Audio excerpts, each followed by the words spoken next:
I'm like sweating so bad. Be like, oh, like my girlfriend broke up with me. Like I need to change my life. I need to change my life to get this girl back. Like no. I don't even remember what the question was. It doesn't matter. I'll cut this down to like 2 minutes of solid conversation. Okay. These interviews are strictly for people that want to form cults. I'm sorry that you were misled. Is this thing on? Hey everybody, hope you're doing well. Today I have a photographer and music video creator, Cole Frasher. Cole, how you doing, buddy? Pretty good. Pretty good. Good to hear. Good to hear. When did you start shooting videos? I bought my first camera when I was in elementary school, just like a little like point and shoot. Mm-hmm. Don't really remember other than like taking photos of like family events and maybe like short videos on that. That's kind of where, say, like photography and stuff like initially started. Yeah. And then I have a brother. He's my middle sibling. He's 6 years older than me. Once he got to high school, college, he taught me like all the basics of cameras. So like aperture, ISO, basic camera knowledge. Yeah. My brother, he's the creative one, and like he kind of brought me under his wing, and when he learned new hobbies, I was right there. Yeah. So I learned all of the basics of cameras when I was in middle school, probably. It's definitely the younger brother vibe. Yeah, Older for brother sure. gets a hobby. I'm a hop on it. Yeah, he bought like a Canon T3i later in high school, earlier in college, and he taught me all that stuff. Like I said, I got interested in it. I don't think I bought like a proper, more modern camera until I was a sophomore in high school, and that's when I started doing more video stuff. Well, I remember you were like developing a lot of film and stuff for a long time. Yeah, so the film, like I had that camera. Is that like older camera stuff though, or is that just like the cameras that you had? The film stuff, or yeah, like getting like all those reels developed and stuff. Yeah, so what happened was I had like a crappy Sony mirrorless camera. It was like from like probably 2011, 2012. It was like the Sony, I don't even know what it's called, the 5N, 5R. Just super old, super crappy. I still have basically the same camera, but like a newer version of it.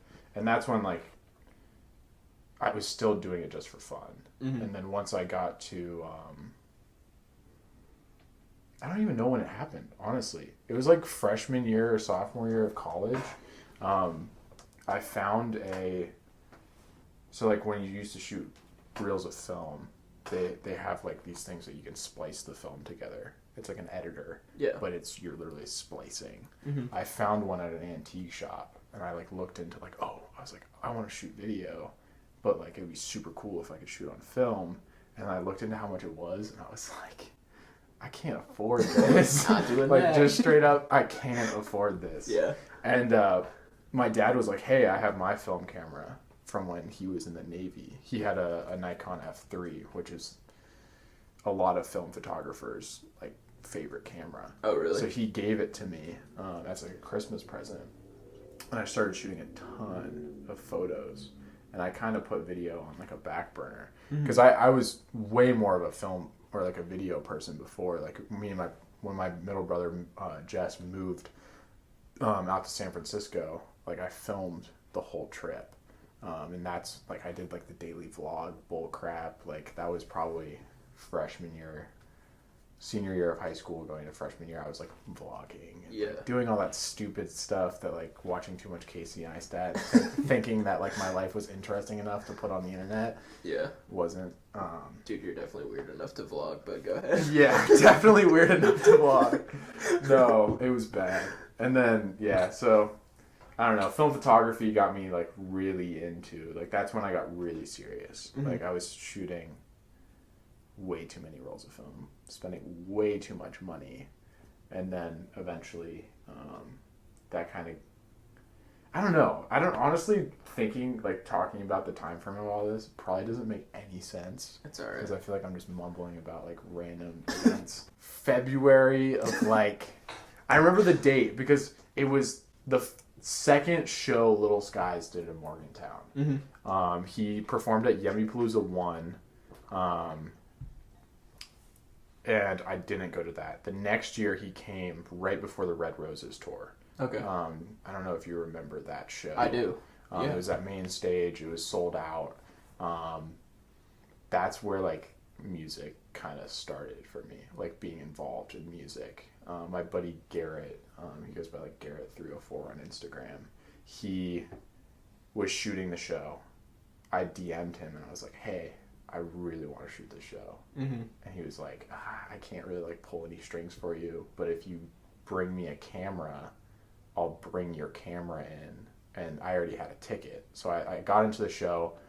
He like meets up with me, gives me my camera, and I just like snuck on stage and just shot the Little Skies show and stayed on stage for when Little Skies was on. That's sick. Yeah, like that was like my first music related event, and I shot the whole thing on film. Well, I remember, which was insane. I don't remember who I was talking to, but someone was like, "Oh yeah, didn't you met him, right? You met Little Skies?" I've talked to him briefly, like very briefly. Yeah, I just remember someone was like, "Oh yeah, Cole, like actually got to say what's up to him." I was like, "Oh, that's sick." Yeah. So, what made you want to shift your focus from doing music videos professionally to going back to school?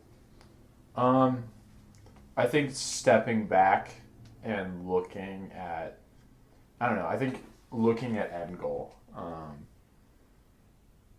Where do I want to be in like 5 years? Where do I want to be in 15 years? And I think every time I looked at video, there's a lot more uncertainty with it. And I was okay with that uncertainty. And I was okay with putting in the time and like grinding to get to where I wanted.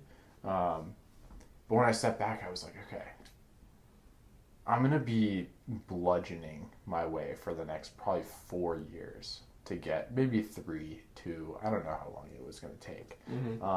I was going to be bludgeoning. Like I was going to end up probably moving to like Charlotte or to a different city, working with other artists, focusing on working with bigger artists. But I just like saw myself in 3 years sitting, like living with roommates. Probably I was going to be living with probably dope roommates that were all in the music industry. And it would have been like cool, but in 3 years, it'd be kind of nice if I had like a good job and had my own place where I didn't have to live with roommates. Like it'd be kind of nice to be married in 3, 4 years. It'd be kind of nice to have kids in like 5 years. Yeah. And when I was looking at the timeline of like, yeah, maybe I could do that with videography. But when I was looking at it, I was like, I don't really see that. Like even like like Nick Jandora is doing an amazing job at what he does. He's super talented. I think he's going to get to a point where he's going to be shooting movies. And like I know that that's like what his goal is. But even like today or yesterday on his Instagram story, he posted like, I need a break. And I think that's kind of a reality of pursuing what creatives pursue. There is a I don't know, I think everyone has to step back and go, is this what I really want? Is this like the life I want to pursue? Because the music industry, you kind of have to like sell not sell your soul, but you have to devote like all of your time and passion into it. Yeah. And that's what I see in like all my friends. Like I went and hung out with my buddy Pat last night and my buddy Glenn, and they're all in. Pat makes good money doing it. He's an engineer. He already makes good money. But like they know that that's what they want to do, and like that's what they're pursuing. And like Glenn, he's like, I'm doing that, or I'm like doing nothing. He's like, this is my life. Like this is the path I've chosen. Mm-hmm. But for me, I'm like, when I step back, I go, oh, okay. Like I could get my degree. I could get a job making $60,000 a year. Like have somewhat of a normal life, working 9 to 5. Because for me, if I stay in the music industry, like my whole life will be music. Yeah. I'll be consumed by work. And that's where I'm saying like, oh, okay. Like you just don't want to do that. Yeah, like for now, it's like I need to step back. I've been bludgeoning my way through music videos for 2 years. I've shot probably 45 music videos in 2 years. That's so many. Like it's a lot. It's a lot. Yeah. and I put my whole life behind it. And I definitely like my family doesn't really like what I was doing, and like the people I was hanging around, and kind of like shooting music videos. There's gonna be drugs. There's gonna be guns. Yeah. There's gonna be cursing. There's gonna be all of this stuff, and I might be okay with it. I might be like all right with being around it, but it put a wedge between me and my family. People I was really close to, they were like, they were supportive. And they're like, if that's what you want to do, then like do it. Yeah. And I really appreciated the people that were really supportive. But it just started putting like wedges in between people that when I stepped back, I was like, I want these people in my life. Yeah. Like my parents, like I might not get along with them perfectly. We might not see eye to eye on everything, but I would like to have my parents in my life. And That would be nice. It's kind of a nice thing, and definitely music videos and the end goal that I was pursuing, they weren't going to be a part of my life anymore. And like if my dream was still that, I would probably give up my family for it. But now as I'm stepping back, I'm going, okay, like I don't know. Yeah. Like, It's weird that you have to sacrifice normalcy to that extent. Yeah, I think my situation's a little bit different. Yeah. It's like most people, I don't think, have to go through what I'm going through. Basically, in 3 years, I want to be graduated, get my first good job, hopefully find the person I want to marry in the next couple of years, get married in 3 years after I graduate, and then get like a decent job, buy a house, like just like basic. Make a baby. It's like it sounds so stupid saying it out loud, but like that's like what I've always wanted. I don't think that sounds stupid at all. Well, it doesn't sound stupid, but like it just sounds like so. It just sounds so. Maybe it sounds stupid to me in the sense like I've been trying to be famous in a way. Like a stark difference between like like what contrast. I was pursuing before is like I wanted to be in the music industry. I wanted to be friends with all these people that I looked up to. Right, now you just want a house with a picket fence.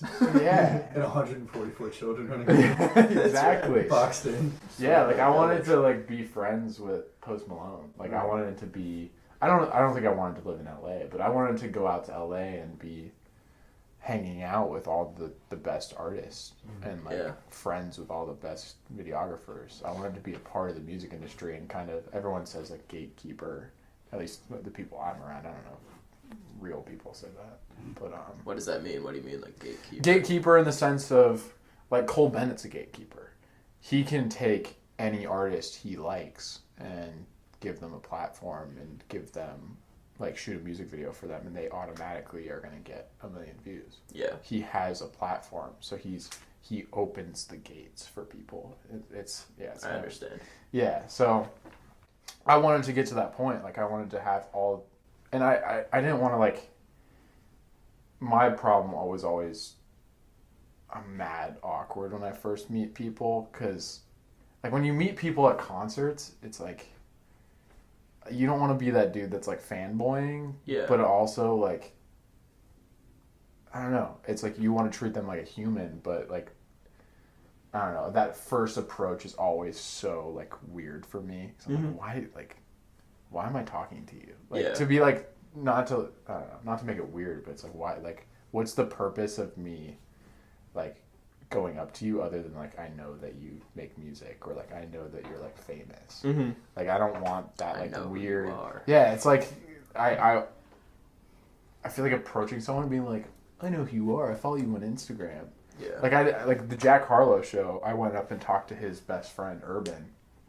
And that was super cool. He's a photographer. I started the conversation through like cameras because he had a film camera with him.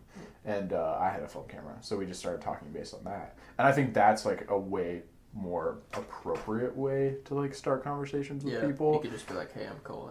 Yeah, like it's just like weird. Like I saw that I don't even remember what camera he had, but I was like, yo, like I like your camera. And I was like, yeah, like fellow film shooter over here, and just started talking about film and whatever. And but like I didn't go up and talk to Jack. Yeah. Like I'm not gonna go up to Jack and be like, yo, what's up, man? Yeah. Well, like I think that's good. That's like a better approach to have than probably what most people have.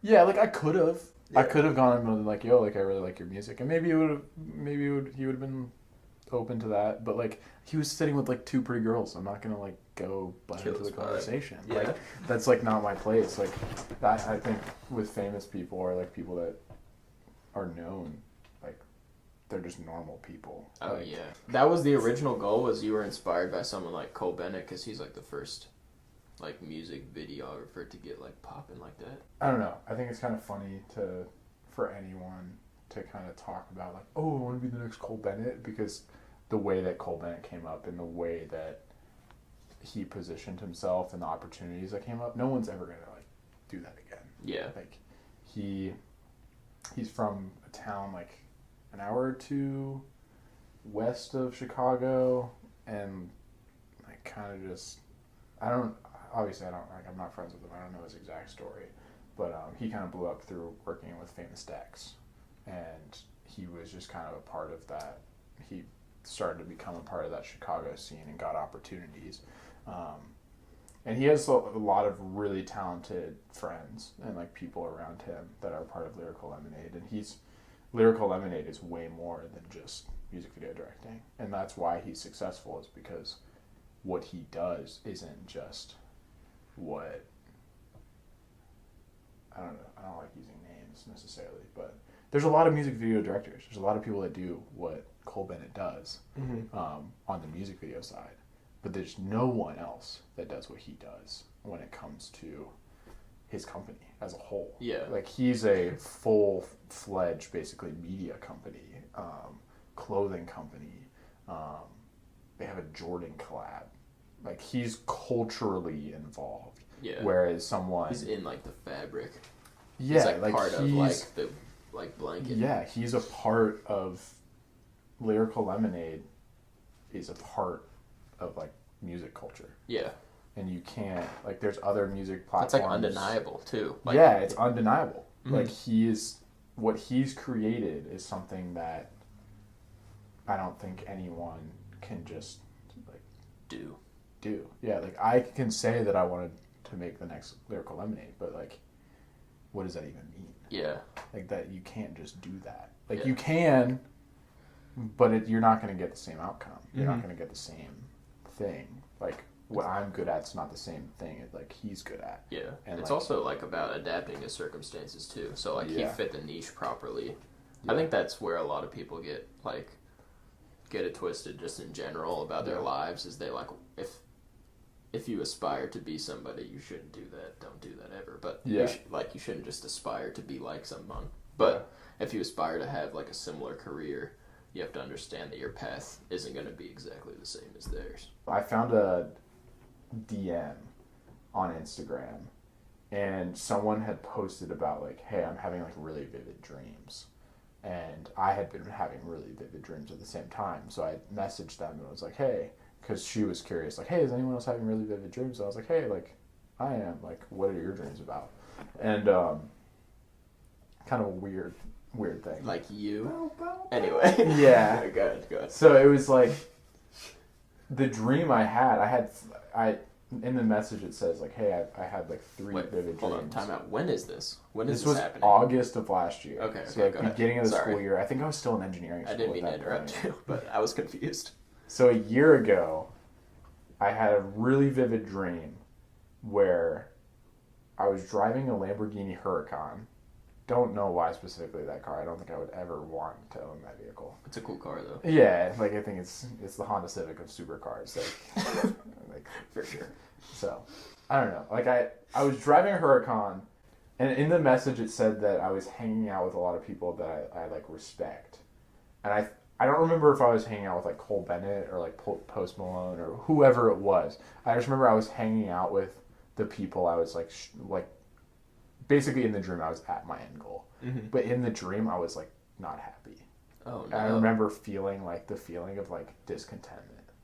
And it's super funny because like a year ago is when like a lot of I made a lot of decisions that like I kind of dropped the bag on. And I definitely, that was the point I think I started to really like push into videos. And now that I look back on it, I'm like, it's kind of crazy. Yeah. Like the feelings I'm having now were feelings that I was having like in a dream a year ago. Yeah. Which is kind of, I don't know, I'm not... That's good that, like, you were in the pursuit of it, though, and then realized, like, hey, like, maybe this isn't for me, rather than never have doing it, and then always been like, oh, I could have done that. Like, I could have been there. Yeah, I think I've always been the type of person where I learn the hard way. And, like... Me too.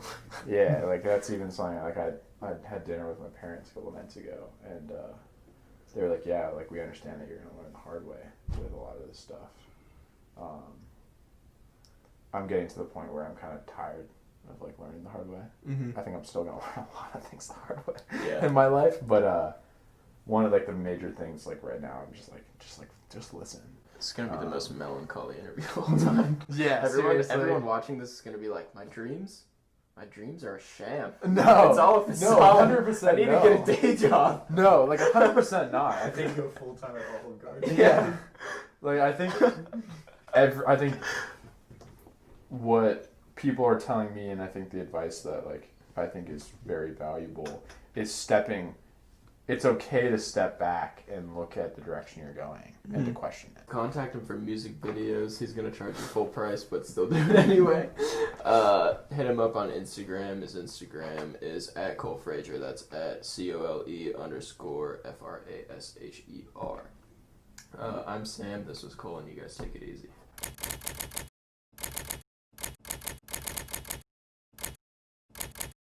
I like animals, but I'm not like a huge animal person. Yeah. More based on the fact that, like, I know that I'm like too irresponsible to have any animal. Like, I can't have the responsibility. Like, I love dogs. I freaking love dogs. Yeah. I like cats, but like, I can't get one. Like 12 kids.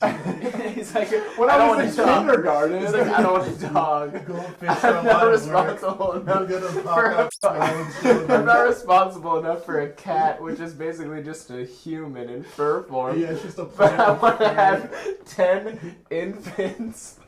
dude, I was raise young. them. I only want to have like 4 No, kids now. 8. Dude, it kept on going down. Like, straight up in middle school, I think I was still at like 8 kids. Jeez. But do I want my kids around drugs? Not really. Yes. Do I want to like for Kids are gonna be me, like, losers. no. Yeah, Like, 12 kids, just feed them Yeah, Xanax dude. to chill them out. like, I don't want to, like, I don't know. It's like, it seems so weird talking all this stuff like out loud, but I don't know. I'm taking a step back. I'm like, maybe I'll go back to it. Maybe I'll pursue it more. I think the doors will always be open, and I think I've made some cool connections, and I have the right skill set to where if I wanted to pursue it, I could. But I'm taking a step back, and like, I want to finish school. Yeah. And I think if I don't finish school now, the doors are going to close, and like, I'll never go back to school. I understand that.